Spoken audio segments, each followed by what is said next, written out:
不管你有没有读过这本书，你一定对黑天鹅这个名字不陌生。所谓黑天鹅，是指事前无法预知，但是具有重大影响力的不确定性事件。这本书就是探讨关于黑天鹅的一个悖论，也就是人类历史上一再遭遇黑天鹅事件，但为什么我们却没有从中吸取教训呢？本书作者塔勒布认为，这是因为人类认知世界的方式存在重大缺陷。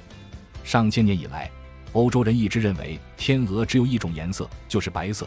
直到欧洲人第一次登陆澳大利亚，发现当地竟然有成群的黑天鹅。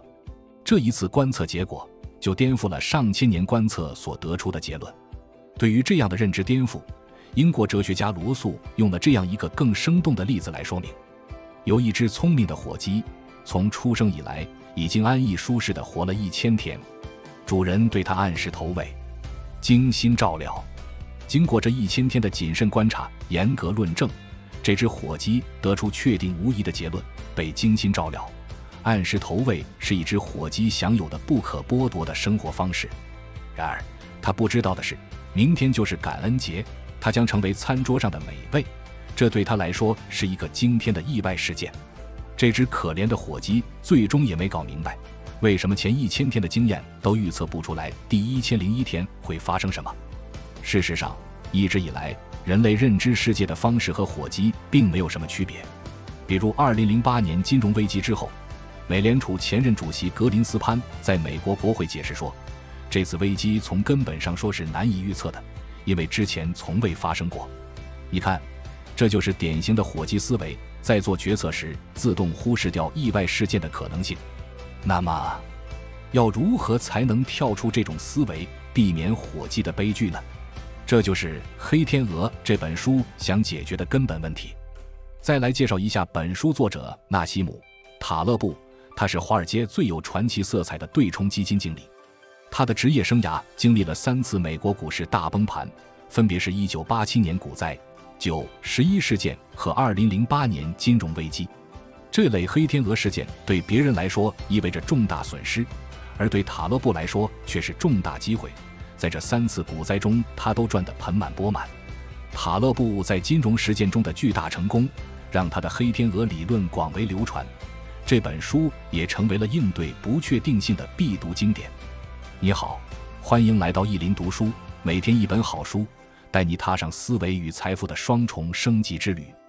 介绍完这本书的基本情况，下面我就从3个方面来和你详细聊聊黑天鹅理论。第一部分，从心理层面看，为什么我们认知不到黑天鹅事件？从心理学层面看，一些隐秘的心理机制让我们认知不到黑天鹅事件。这些心理机制包括叙述谬误、证实谬误、幸存者偏差等等。首先来说叙述谬误，它是指人类大脑为了理解和记住一系列事实，会给这些事实强行加上因果关系，看上去这些事实条理分明、环环相扣，实际上这种因果关系是不存在的。塔勒布指出，由于叙述谬误，我们在教科书上看到的历史比真实的历史更容易把握和理解。为什么呢？经过层层的事后解释，教科书上的历史变得脉络清晰、趋势明确，但真实的历史过程根本不是这样，而是随机的、跳跃的、断崖式的，充满了混乱和不确定性。历史本质上是由一系列重大不确定性事件驱动的结果，这类事件就是黑天鹅。举个例子，决定20世纪世界历史走向的就是一系列黑天鹅事件，比如大萧条、一战、二战等等。再比如2020年发生的新冠疫情，这些事件对当时所有人来说都是完全无法想象、不可预料的，而且在事件发生时，人们还往往对情况做出严重错误的预判。比如一战爆发时，欧洲人估计战争只会持续几个星期；二战爆发时，法国人相信希特勒只是暂时的敌人，根本没想到战争会持续那么多年。不过，奇怪的是，我们如今回过头再看这些历史事件，会觉得他们是完全可以理解，甚至是必然要发生的。很显然，在事件发生之后，有无数专家学者对这些历史事件从各个学科角度给出了逻辑严密、令人信服的解释。我们发现原来事件的前因后果、来龙去脉这么明显，所有事件都可以归结于某些具体的原因，事前有无数的征兆预示了事件的发生。前人看不见这些情况，只是出于他们的无知，我们信心满满，认为自己当然不会再犯前人的错误。这其实就是黑天鹅事件的一个重要特征，事前不可预测，不可理喻，但由于存在叙述谬误，事后看起来却是可预测、可理解的。所以我们会高估自己的能力，大大低估黑天鹅事件再次发生的可能性。叙述谬误也可以理解为过度解释。人类大脑就好像是一台强大的自动解释机器，不停地给各种现象寻找原因。通过寻找因果关系，大脑能够对信息进行简化分类，这样才可以储存海量的信息。但问题在于，信息越简化分类，显得越有条理，我们就越看不见不确定性在其中的重大影响，我们的理解也就越偏离事实的真相。换句话说，过度解释并不能让我们真的理解事实本身，而只是让我们产生了一种理解事实的错觉而已。这种知识的错觉会被另外一种心理机制所加强，叫做证实谬误。它是指我们一旦在头脑中产生了一种认知，一种假想的因果关系，我们就会下意识地去寻找能够证明自己正确的事例，而自动忽略掉那些反面例子。只找正面证据是很容易的，基本上任何观点都找到一堆正面事例。随着搜集到的正面例子越来越多，我们就会对自己的认知产生越来越大的盲目自信。就像那只火鸡，它首先犯了叙述谬误，对主人的喂食目的做出了错误的解释，然后又犯了证实谬误，通过不断积累正面证据来印证自己的错误判断，看不到反面证据存在的可能性。在第1000天的时候，他搜集到了最多的正面例子，对自己的判断信心最足，但也是他错得最离谱的时候。给你讲个心理学实验，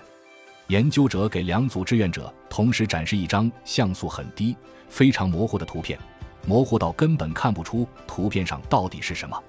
然后对第一组分5次，逐步提高图片的清晰度；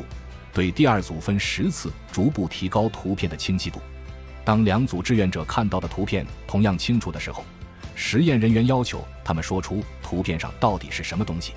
你认为哪一组会更快地辨认出图片内容呢？答案是第一组。第二组得到的信息更多，判断力却更差。因为信息越多，产生的干扰信息也越多，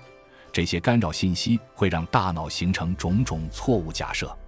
按道理说，大脑应该根据后续出现的新信息来纠正先前的错误假设，但实际上大脑的反应恰恰相反，凡是支持预设观点的就留下，凡是与预设观点不符合的就忽略。所以塔勒布认为信息有毒，人们知道的新闻细节小到消息越多，对事实的判断往往越不靠谱。事实上，正确的认知方法正好是反过来的，不是去证实，而是要证伪。这是哲学家卡尔·波普尔最先提出的。所谓证伪，是指一旦我们在头脑中产生了一种假设或判断，我们就要去千方百计地寻找反面证据，用反面证据去挑战、反驳这个假设，然后提出一个新的假设，再继续证伪，从而不断接近真相。可以说，这是一种反人性的过程，需要不断地否定自己，推翻自己原有的认知，很少有人真正做到。而且很多时候反面证据确实不好找，因为不幸遭受了反面例证的人不是死了，就是消失在历史中，发不出自己的声音。塔勒布把这叫做沉默的证据。如果无视沉默的证据，就会陷入幸存者偏差。我们还拿火鸡说事儿，假设有一只幸运的火鸡被特赦了，它平安无事地活了10年，是鸡群中最德高望重的鸡。它以自己3650天的经历，确凿无疑地向鸡群宣布，被精心照料，按时投喂是一只火鸡享有的不可剥夺的生活方式。其他的火鸡会不会相信它呢？一定会，因为不幸遭遇了反面例证的火鸡全都消失了，不能再回来讲述自己的经历。想想看，历史往往就是由幸存者书写的，我们在解读历史事件时，很容易落入幸存者偏差的误区。第2次世界大战间的1941年，由美国哥伦比亚大学统计学教授亚伯拉罕·沃德教授提出。某次沃德接受美国海军要求，希望借由他统计学的专业，建议飞机该如何补强才能降低被击落的可能。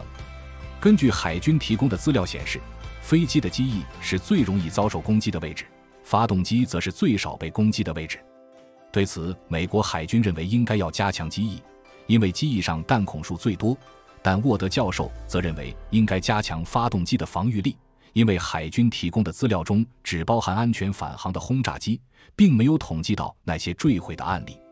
因此，沃德教授认为，安全返航轰炸机中弹较多的区域是就算被打中也不会导致坠机的部位，而发动机弹孔哨并不是不容易中弹，而是一旦被击中，基本上生还的可能微乎其微。于是军方最后采取了教授的提议，为发动机增加更高的防护，也证实了这个决定是正确的。后来这个案例便成为影响后世深远的理论——幸存者偏差。幸存者偏差的意思就是只看到经过某筛选而产生的结果，忽略被筛选掉的关键讯息，因此又称作沉默的数据，死人不会说话等。所以从心理学层面看，叙述谬误、证实谬误和幸存者偏差等多重因素会严重误导我们的认知，让我们高估自己的知识，低估世界的不确定性。我们就看不到真实的历史过程是由一系列重大不确定性事件所驱动，历史发展是随机的、跳跃的、断崖式的，而且是不可预测的。第二部分，从认知方法看，错误的知识地图让我们低估了黑天鹅出现的概率。既然人类天生的心理机制会干扰我们的认知，让我们把握不了黑天鹅类型的不确定性事件，那么我们能不能换个思路，用更严谨的科学方法来应对它呢？塔勒布的回答是不能。虽然黑天鹅的确是不确定性事件，但不适用于已有的研究不确定性的理论。不确定性又叫随机性。说起随机性，你可能会想到扔硬币、掷骰子之类，但要注意，黑天鹅和掷骰子是两类不同的随机性，它们有一个重要区别：掷骰子的概率是已知的，而黑天鹅的概率是未知的。我们最容易犯的错误，就是以为面临的全部风险来自于掷骰子，而不是黑天鹅。举个例子，如果你要开一家赌场，你觉得将要面临的主要风险是什么？你可能会认为，最主要的风险是可能会有超级幸运的赌客一次性赢走一大笔钱，或者手法高明的作弊者用抽老千来赢钱。实际上，赌场的老板们也是这么认为的，所以赌场会聘请数学专家精心研究赌博理论，设计赌局，花费上亿美元巨资来打造最尖端的监控系统，配套强大的安保措施，防止赌徒抽老千、闹事或者金库失窃。那么做完所有这些事情之后，是不是赌场就已经排除掉最主要的风险，不可能发生大的损失了呢？来看看真实发生的情况。在赌场请来的一次马戏表演中，老虎出人意料地咬伤了它的主人，赌场赔了1亿美元。然后是赌场的一个财务人员连续几年不向税务部门寄送规定的文件，致使这家赌场差一点就被吊销营业执照，交了一笔天文数字的罚款才了事。还有一次，赌场老板的女儿被绑架，为了交巨额赎金，老板不得不挪用了赌场金库中的一大笔钱。你看，赌场投入重金去防范已知的风险，而根本没想到它的重大损失来自于未知的风险。塔勒布把这种错误叫做游戏谬误，也就是搞错了掷骰子和黑天鹅这两类不确定性的应用场景。想象一下，有2个国度，一个叫平均斯坦，一个叫极端斯坦。主宰平均斯坦的是掷骰子类的不确定性，而主宰极端斯坦的是黑天鹅。像人的身高、体重等属于平均斯坦，它的不确定性严格服从正态分布。正态分布是一条中间高、两边低的对称曲线，像一口钟，所以又叫钟形曲线。它的特点是，偏离平均值越远，就越不可能出现，不会出现偏离平均值非常远的极端情况。比如，如果一个人比平均身高高出60厘米，差不多是姚明的高度，这种可能性是10亿分之一，也就是全球70亿人中能出现7个。如果一个人比平均身高高出70厘米呢？这种可能性急剧下降到7800亿分之一，高出80厘米的可能性则为微乎其微的1600万亿分之一。所以说，出现一个身高达到几百米甚至千米的人，这种概率小到完全可以直接等于0。这就决定了一个人再高，他相对于很多人的总身高来说也是微不足道的。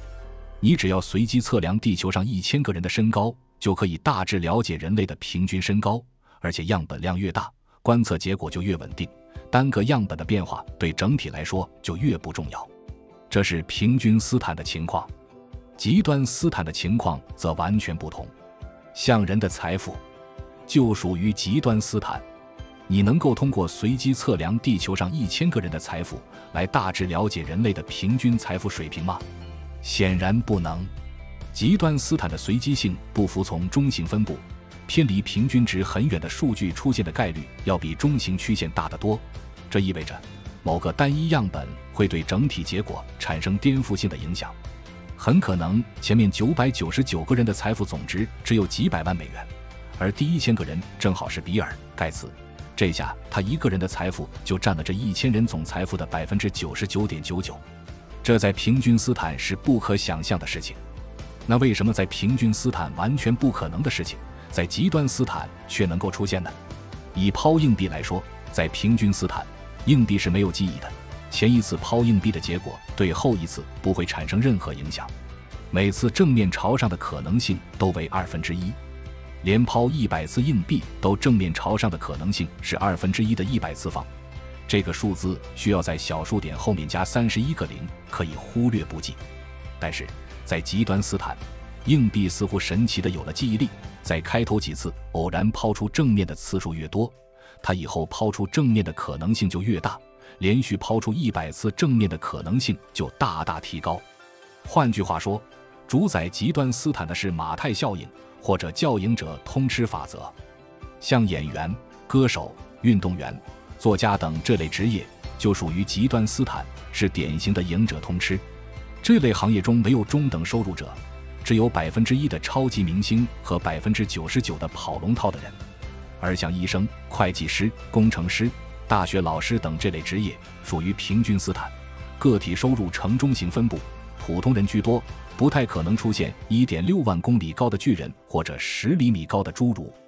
只要勤勤恳恳脚踏实地，就可以获得越来越好的收入。不过当然了，这类职业也几乎没有一夜暴富的可能性。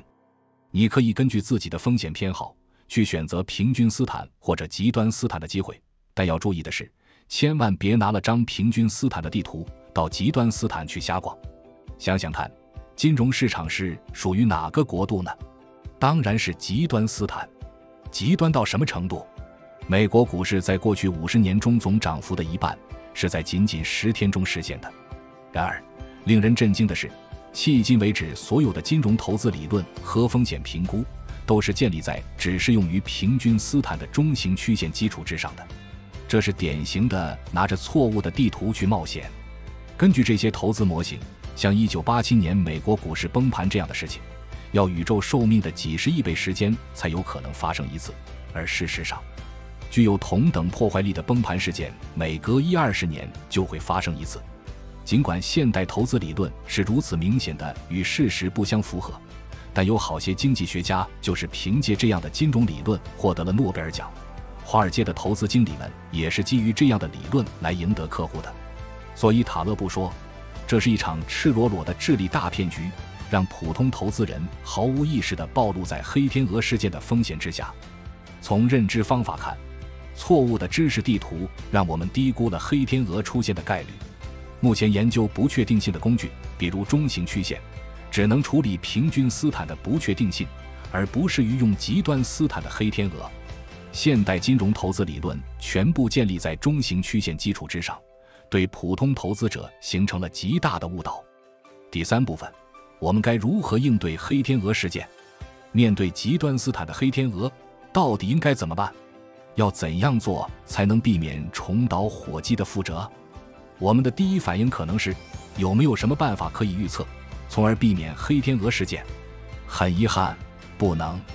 根据定义，黑天鹅本来就是事前无法预测的意外事件，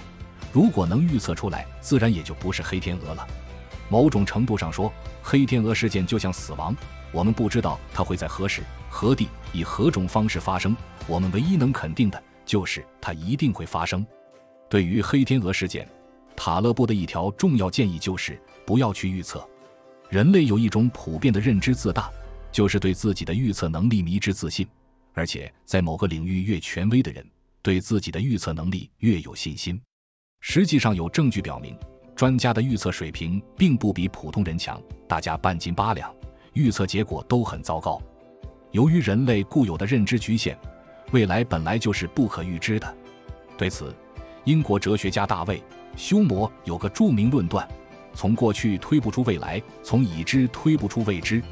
别说是预测社会进程，就连预测简单的3个天体的运动轨迹，目前人类都还做不到。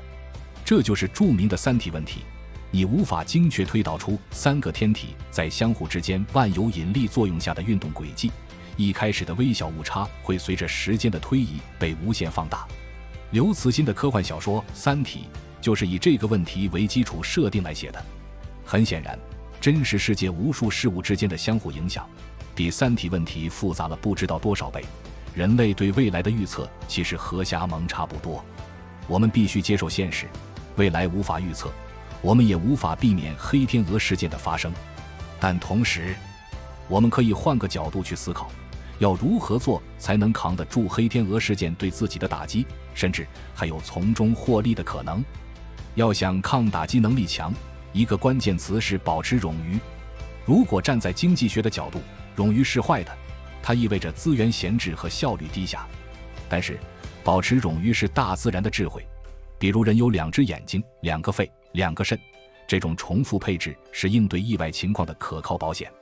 从投资角度说，保持冗余就是持有充分的现金，尽管现金无法带来收益，但会让你扛过危机。当别人都死了，你还活着，并且还有子弹，你就是赢家。就像巴菲特2008年金融危机时，他公司账面上躺着600亿美元的现金冗余，占公司净资产的1半。那要怎样在保持冗余的同时，还能尽可能地从黑天鹅事件中获利呢？塔勒布建议采用杠铃式投资策略，也就是不要把所有钱都投到所谓中等风险的投资，其实这类投资的风险也不小，经不起黑天鹅的打击。应该把钱分为2部分，将其中的大部分，也就是85%至90%投入非常安全的领域，而将剩下的10%至15%投入高风险的投机性业务，用尽可能多的财务杠杆，例如期权。这样一来，你既可以保证85%的储备资金的安全，同时又有15%的投机性资金来赌黑天鹅事件的出现。比起一般的中等风险的投资策略，杠铃策略的平均风险差不多，但却可以从黑天鹅事件中获益。要有效利用这15%的资金，尽可能多地参与小型投机，也就有更多机会可能从黑天鹅事件中获益。事实上，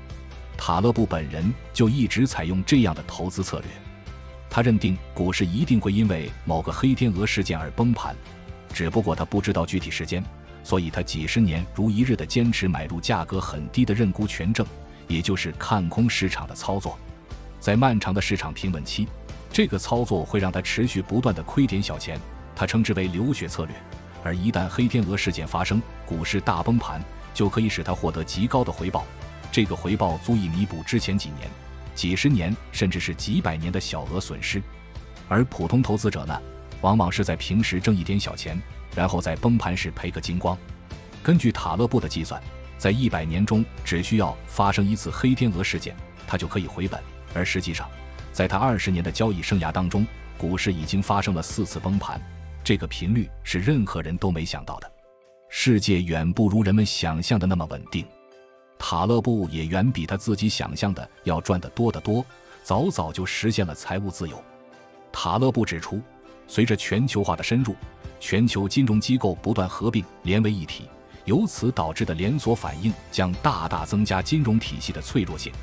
这就意味着黑天鹅事件一旦发生，造成的后果会比以往更严重。当然，对掌握了杠铃策略的人来说，也意味着更大的机会。黑天鹅首次出版于2007年，可以说塔勒布的话音刚落，就发生了次贷危机，金融机构遭受重创。而塔勒布的黑天鹅基金在2008年的年化收益率超过100%，成为危机中最大的赢家。以上的第3部分的内容，我们该如何应对黑天鹅事件？首先要承认，我们无法预测黑天鹅事件，只能想办法去增强自身的抗打击能力，同时争取从中获利。为此，必须保证充分的现金冗余，采用杠铃式投资策略，在保证大部分资金安全的同时，以少量资金去赌黑天鹅事件的发生。好了，本期就到这里。如果您觉得我们的视频不错的话，欢迎点赞、订阅并转发给身边的朋友。我们下一期再见。